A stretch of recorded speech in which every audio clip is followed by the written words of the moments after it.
wange nnyo eyamba ku maaso taata. Ayi taata nzizo kulopera olutabalo taata. Kadi ya Kawempe North egabibwa ku lunaku olwokubiri taata. Taata nsaba olwane nga bwe wayogera nti fight hard.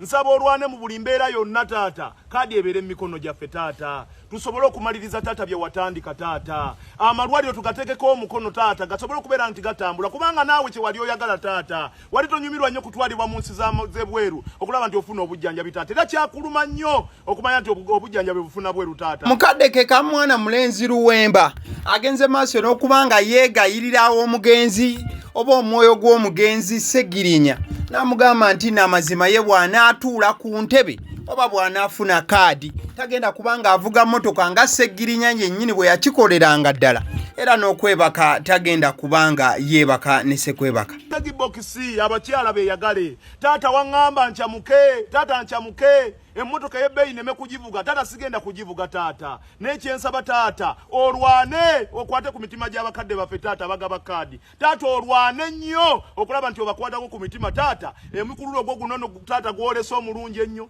buli muntu akwenyumirizaamu taata bye watandika taata bireme kufa twongere okubeera nti tulaga ekifaananyi twongere okubeera nti tusiiga ekifaananyi kyo mu maaso n'omukululo ogwo gugende mu maaso taata nkwegayirire towummula Honorable Ssegirinya towummula ensi n'ensi erinze olunaku olwokubiri kadi lwefuluma taata towummula teweebaka kuba nange seebase taata nga bwe seebakanga taata ng'oli ku kitanda taata ne seebaka nensobola okukuuma ddamula ni watabaawo afuguma taata mu constituency taata naawe teweebaka. Wakati nga mwana mulenzi Luwemba alajanira Ssegirinya n'amugamba nti taata wange teweebaka amugambye nti singa Ssegirinya agenda maaso n'okubanga yeebaka mu kaseera kano Ssegirinya ajja kuba akoze kyabulyazaamaanya olw'ensonga nti ke kaseera okulaba nga kaadi ya NUP tetwalibwa esigala mu mikono gya Luwemba mu bufu obufaananako bwe buti olw'ensonga nti Luwemba ne Ssegirinya baali batambulira wamu nga balinnya mu kimu.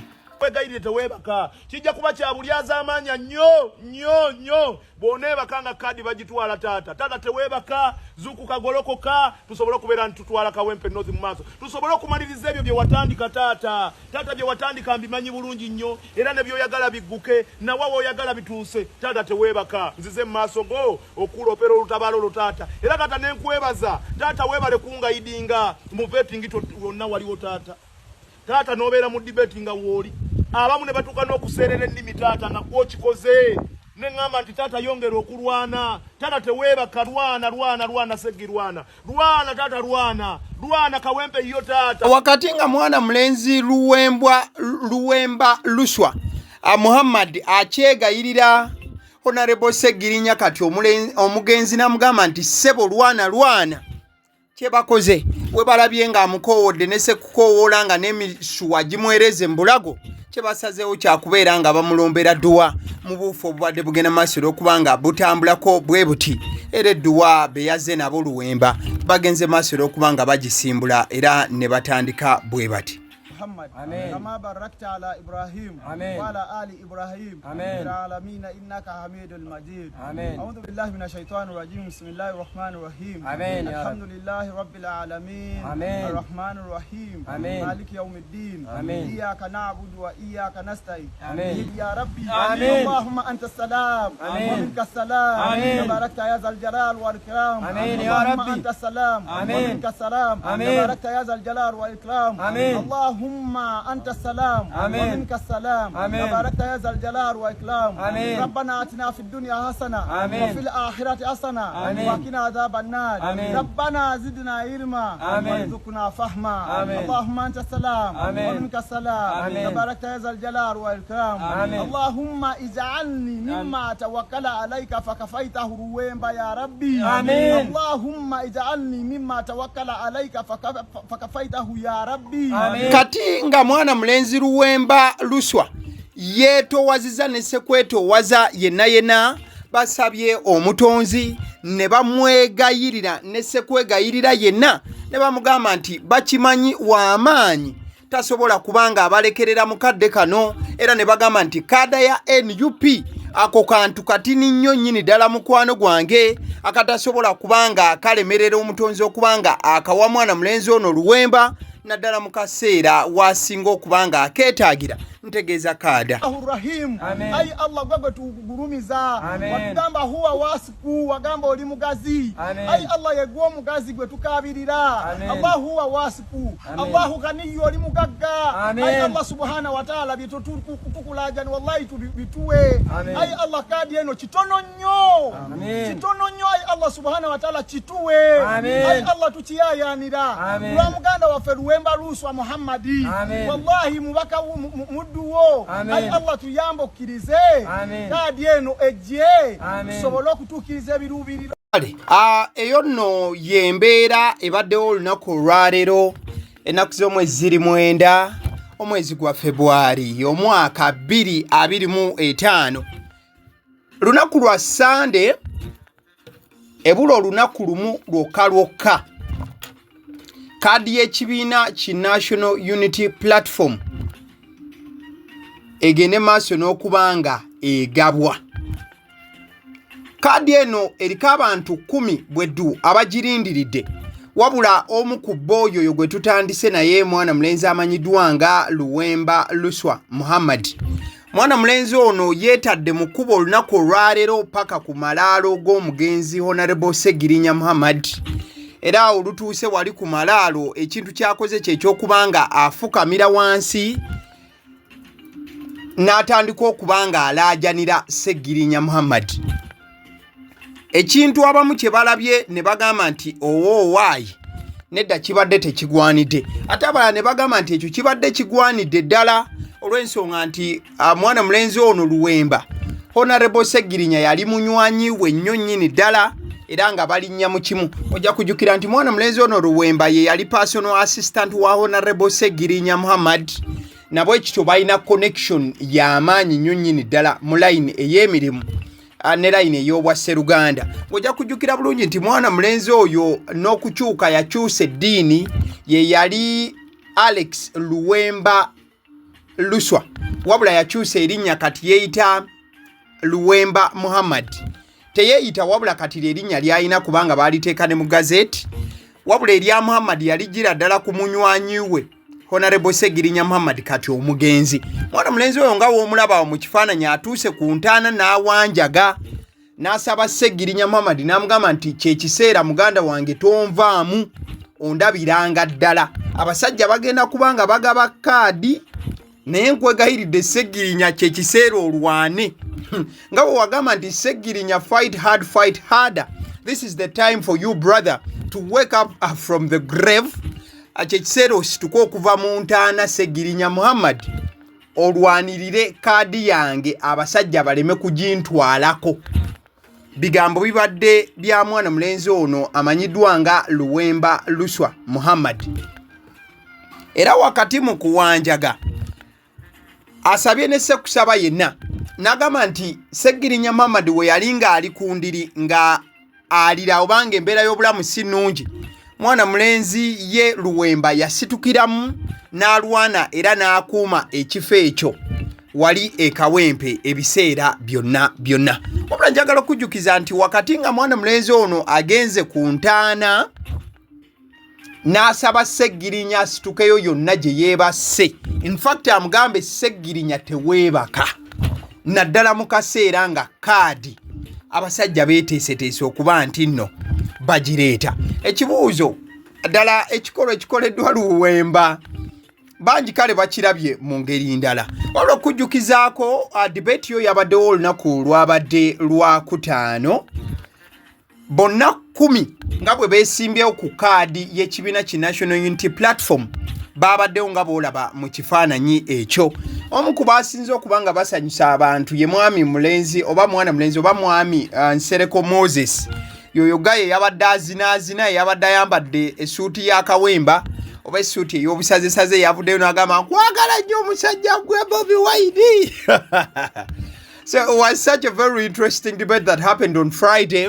Wali ku National Unity Platform era bano olwamaliriza okubanga bakola byonna ebyakoleddwa okusinziira ku kakiiko akamanyiddwa nga EMC oba the Electoral Management Committee ak'ekibiina kino ki National Unity Platform katutegeezezza nti nno bagenda kukozesa ebyo byavudde mu debate eno okusalawo ani alina okuba nga akwata kaada ku lwa Kawempe North mu buufu obufaananako bwe butyo mukwano gwange. Bagambye nti nno debate eno yabaddewo bagenda kuddira buli omuntu bamu makinze ku bubonero 10-10.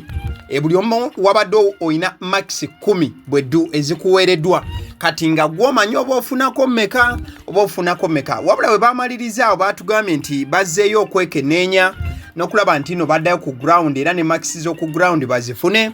Olunaku olwokubiri lunaku olulindiriddwa bannayuganda bonna okulaba demokrasiya mu kibiina ki NUP nga ali waggulu ddala era nga balaba biki ebinaaba bigenze maaso n'okuba nga bisalibwawo mu buufu omu oba obulala.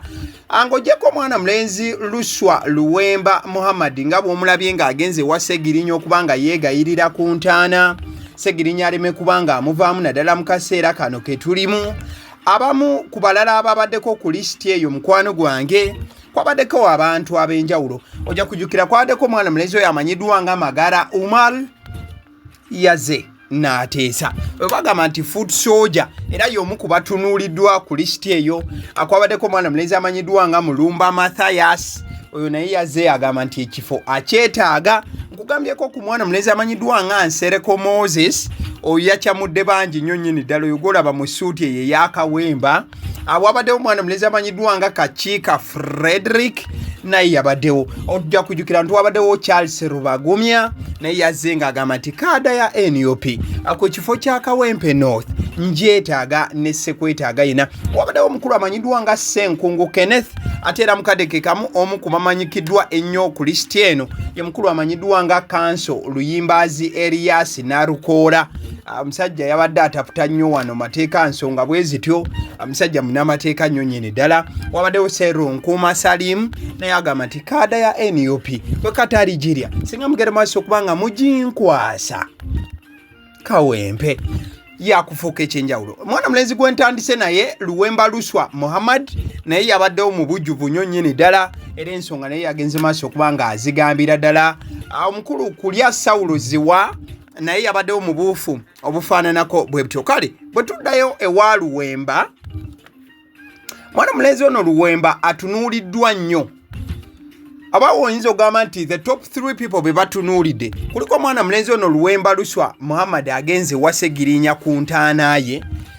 Then kuliko Erias Luyimbazi Narukoola, then nekubeerako ne mwana mulenzi Magala Umar. Lwaki ngamba nti bano batunuuliddwa nnyo nnyini ddala? Bw'otunuulira abamu ku bakulu mu kibiina ki NUP bazze at least basonga nnyo olunwe ku bano. Ojja kujjukira His Excellency Bobi Wine azayogera nnyo ku Erias Luyimbazi Narukoola wano na wali muzimu ku njogera ze ate nga babadde ba interactinga nnyo. That is Erias Narukoola Council.